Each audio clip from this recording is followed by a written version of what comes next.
A federal judge is blocking President Obama's executive orders on immigration reform. See how it could affect millions living without documents in the U.S. A USC student thesis takes a close look at students, sex, and the USC Greek system. See why it's attracting national attention. And Disney CEO Bob Iger spoke at Annenberg today. We'll show you what he had to say about media in the digital age. Annenberg TV News is next.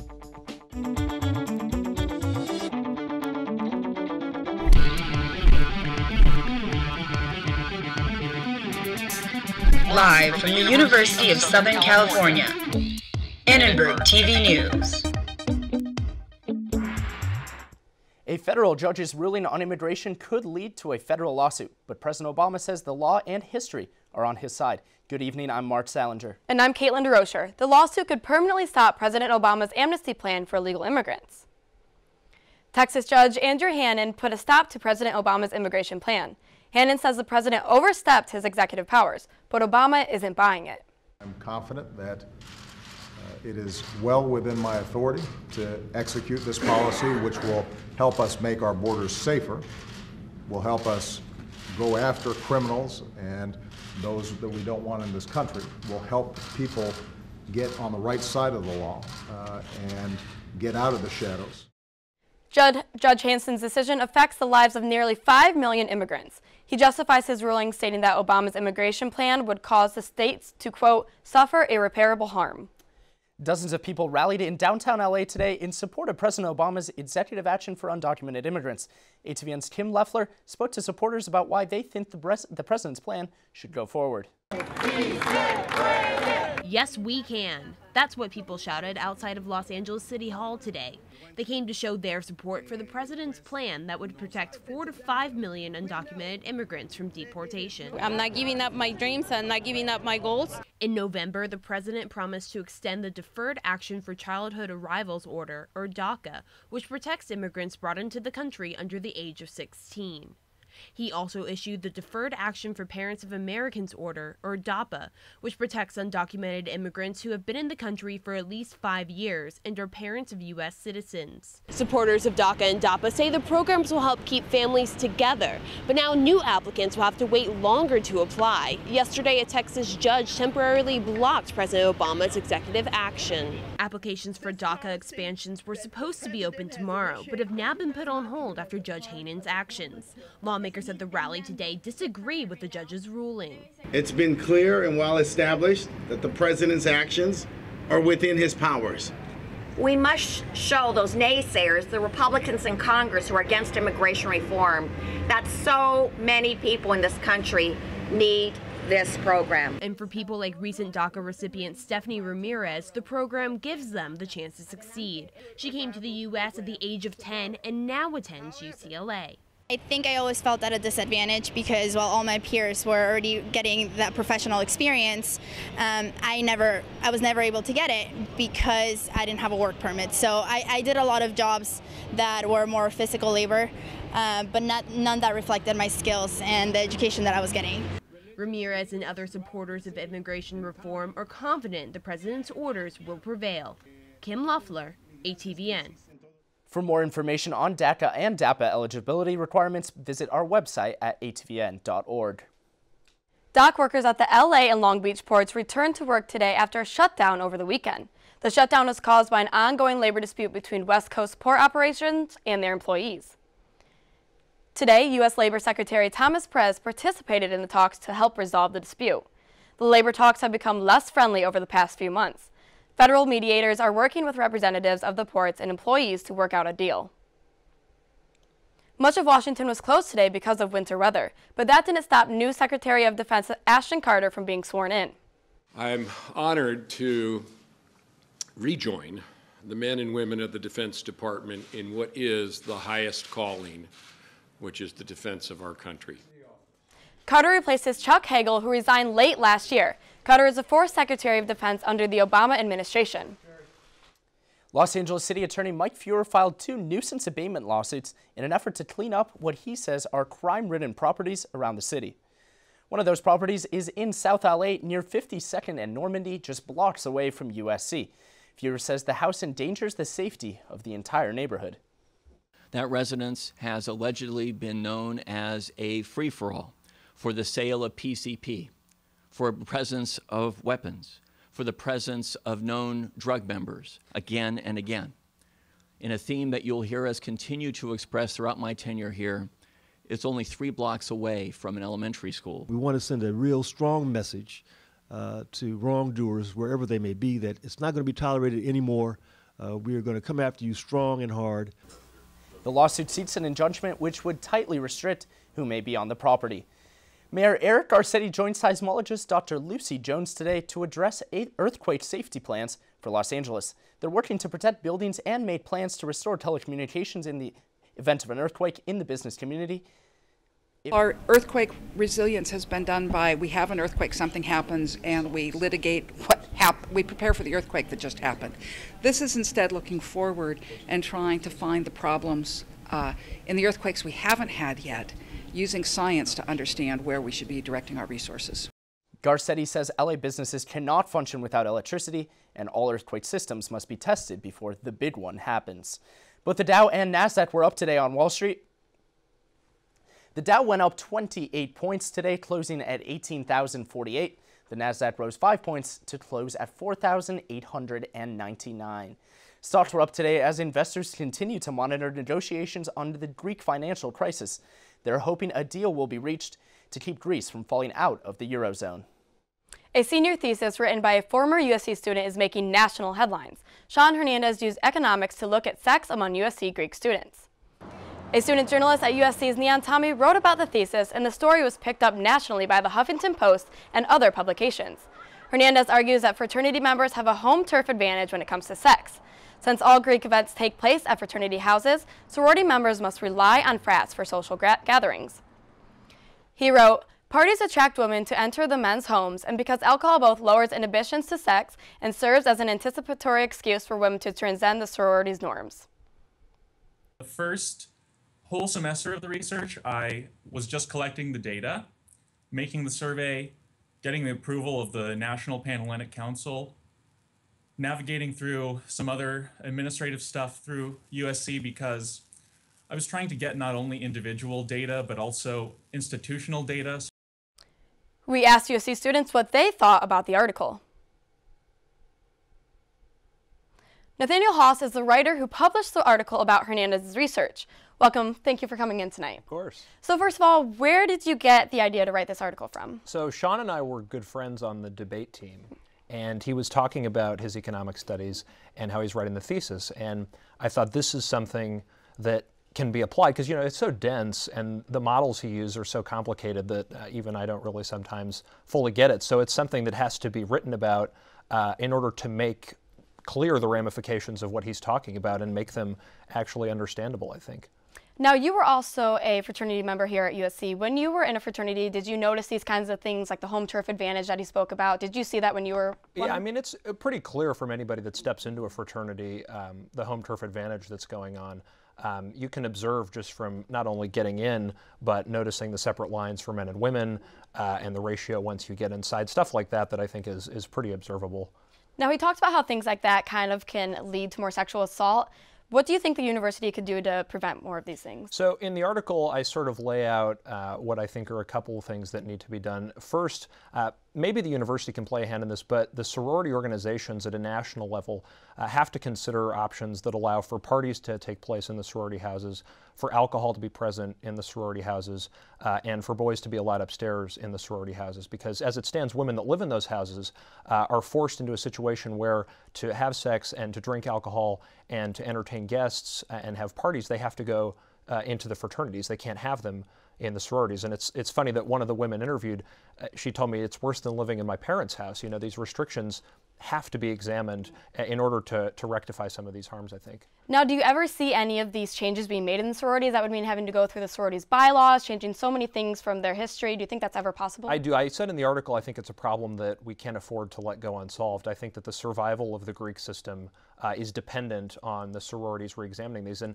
a lot of the problem is that sororities aren't willing to pay a higher insurance premium for having alcohol in their houses, which you have to do if that's part of your laws. But the organizations have to realize that, you know, the cost of a higher insurance premium is so much less compared to the cost that the increased sexual assault, the sort of the risks I write about, have made sororities open to.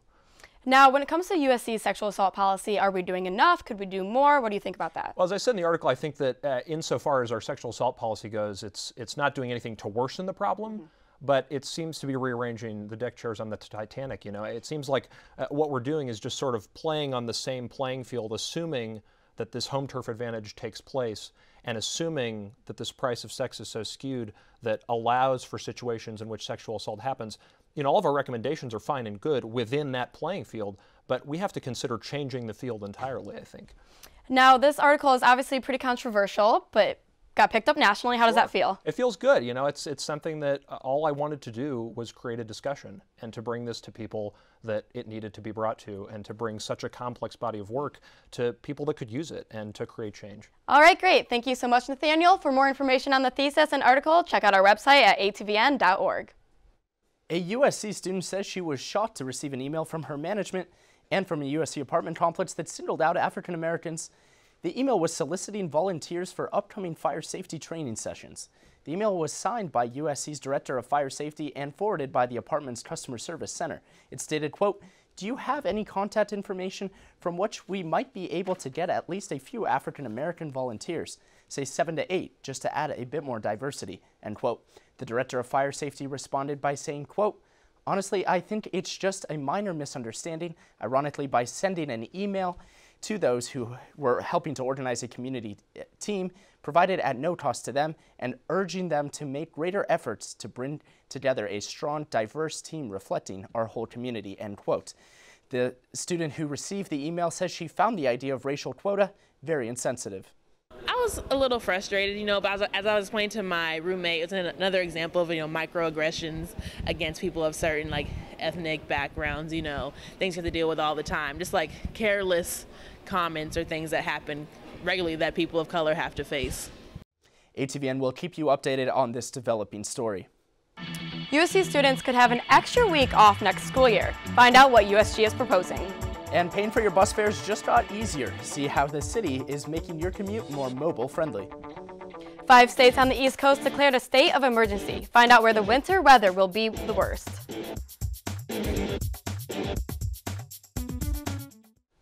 LA Mayor Eric Garcetti announced the creation of a new app this morning that could revolutionize public transportation in Los Angeles.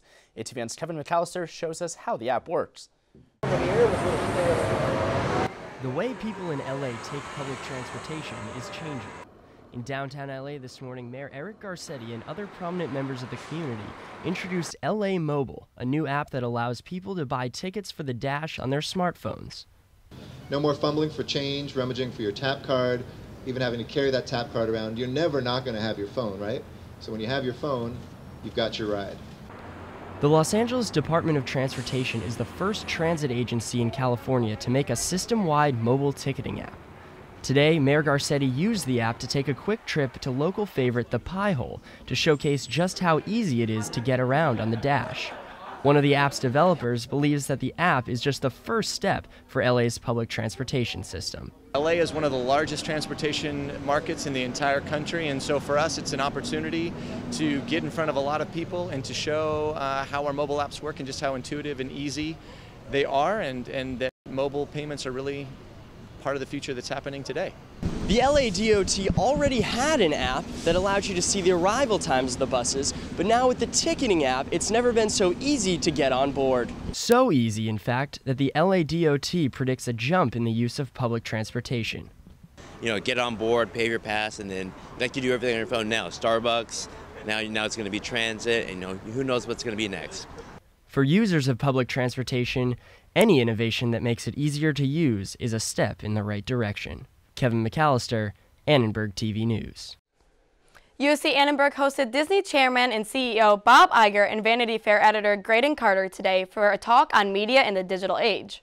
Just harder and harder to get magazines into people's hands. So the cover is far less important than it was 8 years ago. Big believer in identify what all the issues are. Do not hide from them. And then when you do, don't be daunted by them. The two executives toured the Annenberg Media Center before students and faculty gathered to listen and ask questions regarding the changing media landscape and the future of journalism. It was really cool getting Bob to answer one of my questions. This was just kind of like a surreal experience. I've grown up watching Disney films and now I'm interning at ABC and hoping to get a job at ABC. I would ask Bob, as well as even from the print perspective of Vanity Fair, asking kind of being a student coming out of school and graduating, kind of how to get the most out of having those digital tools, kind of how to brand yourself and sell yourself. The two executives ended their discussion giving graduating seniors advice on how to stand out in the evolving and competitive industry. UC students had a long weekend with President's Day off, but I hear people are talking about another holiday today. Let's check in with Gabby and see what else is trending today.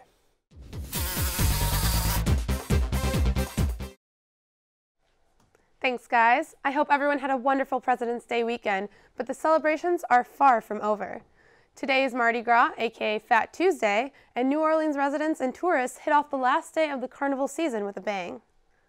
People observed the holiday by singing, dancing, and consuming fatty foods before the beginning of Lent.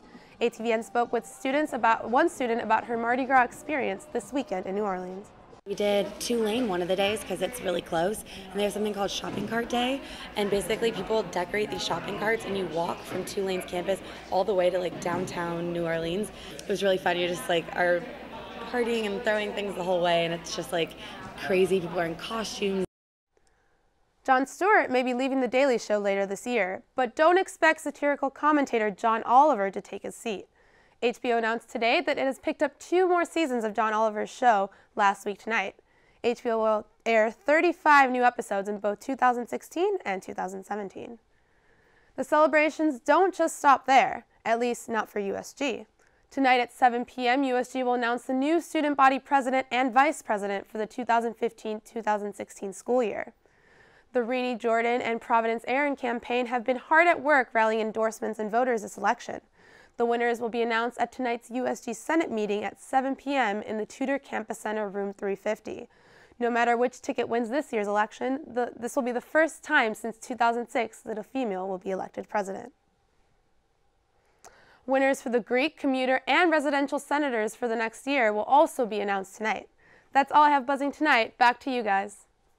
Thank you, Gabby.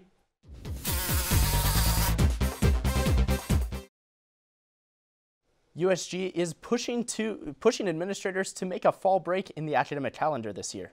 So the days would come in October, in the middle of October, which is perfect timing because not only does it give students an opportunity to de-stress, relax, just have a reprieve from the everyday life of being at one of the best schools in the world. It says USG has already received 2,000 student responses in support of the proposal.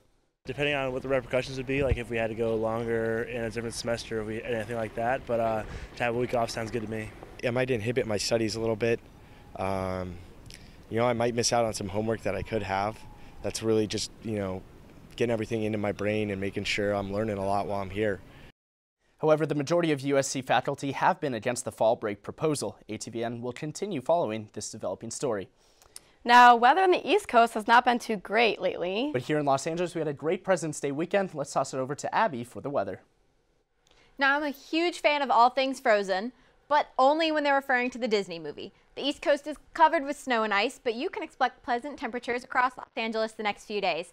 We'll have that foggy marine layer tomorrow morning, but it'll clear up around 10 and you can expect sun the rest of the day. Let's take a look at your current conditions.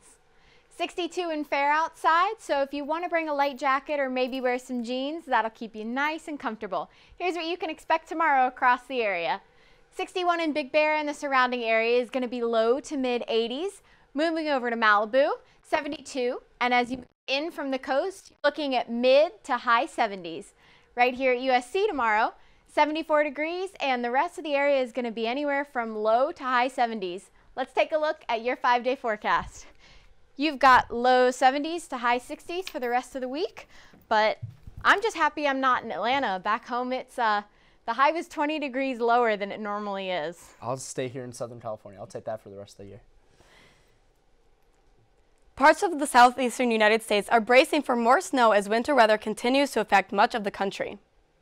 even though the skies are now clearing, the extended low temperatures, which is very rare for this area, and black ice will make this a very dangerous situation for several days. Ice and slick roads are a major issue in southern states. DC hasn't been hit with much snow yet, but people in the area have felt the effects of the storm as it moves north. It's been pretty brutal to just walk outside and to be out for a while. The wind, it's been like up to 40 miles per hour or something. It's pretty crazy. I've almost been like blown off the road, so it's kind of scary. But yeah, that's been the worst part. Winter Storm Octavia is projected to move its way north to New England. Hey Caitlin, did you hear about USC's baseball season opening sweep against Towson? Of course, and the team is also playing right now. Let's toss it to our sports anchor.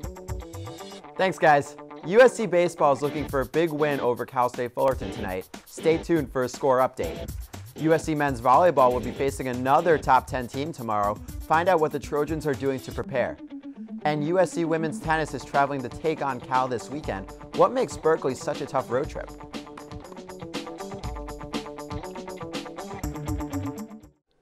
Welcome back to ATVN. USC men's basketball pulled out its first win since early January, but the team will have a tough time extending its winning streak. USC faces number 7 Arizona at the Zona Zoo Thursday night. USC beat Oregon State 68-55 on Valentine's Day, which snapped a 9-game losing streak. Freshman guard Elijah Stewart filled in admirably for an injured Jordan McLaughlin as he led USC with 19 points. McLaughlin will most likely not play against Arizona either. USC is 0-1 against Arizona in the Andy Enfield era. The Trojans beat a then number 11 Arizona squad in 2013 at Galen Center, which was the last time USC has beaten the Wildcats or a ranked team. Following a 3-game sweep over Towson this past weekend to open up the season, USC baseball looks to continue its hot start tonight at 6 against number 25 Cal State Fullerton. And here is a score update of the game. And the game just started. It's the end of the first inning, and USC and Cal State Fullerton are tied at 0. A great pitcher's duel is expected. Number 3 ranked USC men's volleyball faces quite a daunting week ahead, starting with a clash tomorrow night against another top 10 volleyball team, number 8, UC Santa Barbara. USC has an 8-2 record in Mountain Pacific Sports Federation Conference play so far this season. USC Santa Barbara won a thrilling 5-set match the last time these two teams played. We approach everything day by day, but knowing that we're going to be playing with the best teams in the country probably twice a week. That gives us confidence knowing that we're going to be at the top of our game. After the UC Santa Barbara match, USC will be facing UCLA in a crosstown volleyball showdown on Sunday night, or as I like to call it, the perfect finishing touch to a weekend. Number 11 USC women's tennis will be taking on in-state rival Cal on Friday afternoon in Berkeley. The Trojans are coming off 2 big wins over Texas and Vanderbilt last weekend. Not really strong in the doubles point, and that's always really important. And just, we're just trying to have fun out there and go in kind of relaxed, but, playing aggressive and putting a lot of pressure on our opponents. We're the underdogs this week, so it's a great opportunity for us, and it'd be a really great win to get under our belt. Cal will be USC's first Pac-12 matchup of the season. The Trojans finished with a 7-3 record in conference play last year, but lost 4-0 against the Bears. USC is currently 8-1 on the season. The Trojans play St. Mary's the day after, so it will be interesting to see how the team handles this upcoming 2-day stretch. And now for a little poolside action. Number 22 USC men's swimming will test their strokes in Salt Lake City this weekend as the Trojans will be facing off against the Utah Utes. Altitude, it's a little bit of a difference, so definitely for our guys that are swimming more than a 200, it's going to be, they might find themselves a little more winded and stuff, and they definitely have a sprinter and distance base, but all in all, I think we'll be prepared for them. Saturday against Utah will be USC's last swimming matches before the Pac-12 championships, which take place in Federal Way, Washington, starting in the beginning of March. Former Biogenesis owner Anthony Bosch was sentenced today to 4 years in prison. Bosch impersonated a doctor and illegally supplied steroid injections in Florida to several athletes. New York Yankees third baseman Alex Rodriguez was one of the players that Bosch provided steroid injections to. Rodriguez was suspended for the entire 2014 regular season and postseason. Prosecutors also said today that Bosch could get his sentence reduced if he further cooperates with authorities, which could include a trial testimony regarding the issue in the future. Amari Stoudemire has decided to join the Dallas Mavericks today. The former New York Knicks big man has committed to the Mavs after being bought out by the Knicks Sunday night. He will officially join his new team for the rest of the season after he clears waivers tomorrow. And sorry if this makes you feel old, folks, but former Chicago Bulls star Michael Jordan turned 52 years old today. MJ is currently the owner of the Charlotte Hornets. Even though he's 52, if I were Andy Enfield, I would definitely offer him a basketball scholarship to play for USC. Well, if anybody needs Max on Sunday night, we know where he'll be. Well, with the NFL season over and The Bachelor not until Monday night, I don't know what else you could possibly want to watch. There's nothing better than men's volleyball at USC. There we go. USA Today is holding a competition to find the best arts district in the nation. The list of 20 nominees includes 5 areas in Los Angeles. Building-sized graffiti murals, theaters, food trucks, and much more fill the streets with a rich artistic flavor. These unique displays of art are found in Burnmont Station, Culver City, downtown Los Angeles, Museum Row, and North Hollywood. I feel that I really connect to NoHo because it's an up-and-coming area for people for the future of music, art, film, and a lot of things like that. It's a very fashion-forward kind of area. They're going to be the future. And that's all we have for tonight. Thanks for watching Annenberg TV News. From everyone at ATVN, I'm Mark Salinger. And I'm Caitlin Durocher. You can watch us on the web at atvn.org and be sure to tune into Annenberg Radio News tomorrow at 4 p.m. Good night.